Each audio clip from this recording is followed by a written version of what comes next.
Hi, super writers. Today we're going to talk about another form of persuasive writing that you can be working on.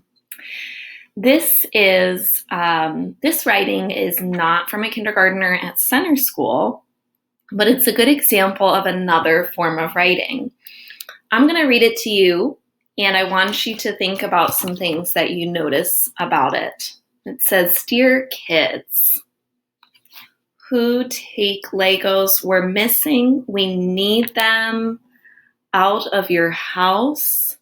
If you forgot it, teachers get sad if you don't bring it. Teachers are sad. Bring it back.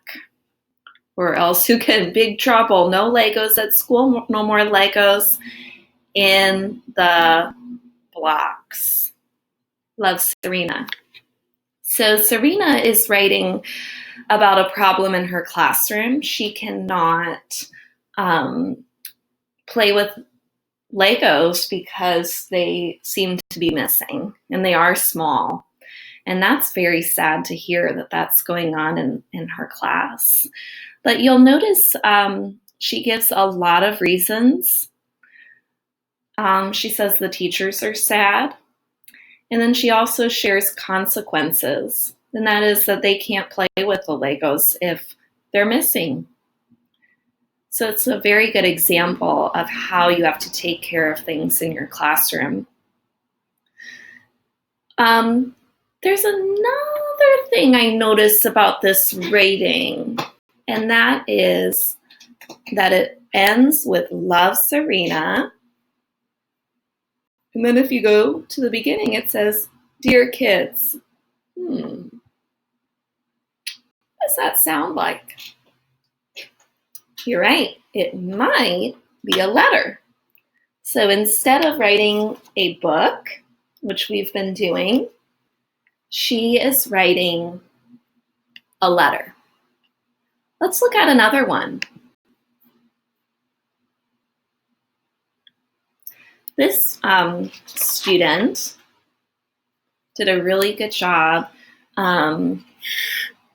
with labels and talking bubbles. And the problem that this student noticed, and it's a girl named Sophia, is that she notices a problem at recess.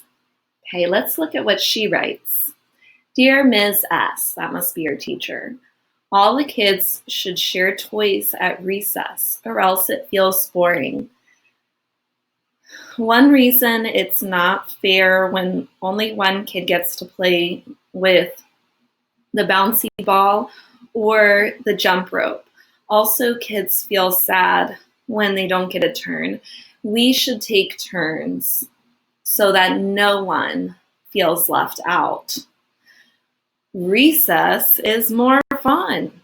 Love, Sophia." So what is the problem that Sophia is sharing? Yes, she is sharing that kids aren't, or she is telling us that kids are not sharing toys at recess.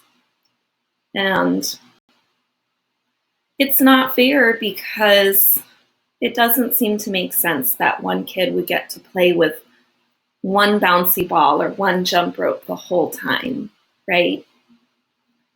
And a consequence of that is kids feel sad and left out. And we know that when kids play together, you want to make friends and learn how to take turns, and it really just makes everybody happy. And once again, like Serena, this student chose a different form of writing, a letter. She put "Love, Sophia" at the end, and then at the very beginning, she has "Dear Miss S." She's telling her teacher.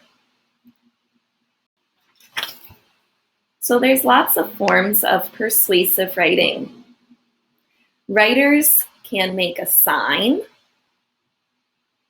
and signs usually have lots of pictures. They can write a letter. They can sing a song. They can make a list of reasons and consequences. And they can write a petition where people sign to agree. So my challenge to you is to write a letter. And I'd like you to make a small change for what we're going to read for our story at the end of the week. Now, we have been reading Jan Brett books, and I have them here at home. I have The Mermaid, Town Mouse and Country Mouse, Hedgie's Surprise, Mossy, and Daisy Comes Home, which I've already read. But I'm wondering which one is your favorite? And I want you to write me a letter telling me which one is your favorite and why. So give me reasons. And if you share that with me, then I may read your favorite Jan Brett book for our story time on Friday. So this will show you how you can make a change on a small scale. Now you're welcome to write other things.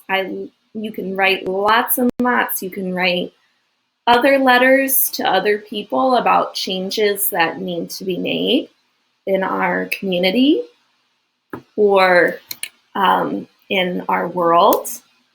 You can sing a song, you can make a list, a sign, or a petition. It's up to you.